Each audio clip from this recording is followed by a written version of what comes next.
হ্যাঁ হ্যাঁ পুলিশকে ফোন দেবো। প্লিজ আমাকে ক্ষমা করে দাও, প্লিজ প্লিজ আমাকে ক্ষমা করে দাও, প্লিজ প্লিজ। কেটা আম পড়েছে?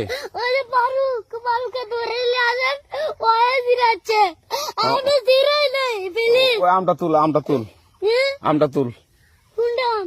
হ্যাঁ এই যে এই জাম, আরে এই যে এই জাম, এই জাম, ওরা জিরে দিছে, আপনি জিরে নেই, প্লিজ। তো একটু দূরে টাড়া কি ওখানে টাড়া। এখন কি করছিস কয়া? ফারুক না, আমরা কিভাবে বলছি, আমরা রাস্তা দিয়ে বললাম বলে আমরা স্কুল যাবো, হ্যাঁ কটা বসে দেখি ওই বাগানে ঢুকলে দিয়ে না আমাকে একটা দুটা আম ছিঁড়ে দিল। এটা আম ছিঁড়ে দিল? ওই যে ফারুক এলো না, ফারুক কোথাকার রে? ওই যে ওঠে ঘর, কোন টাকার ফারুক? ওই এনে দিল না,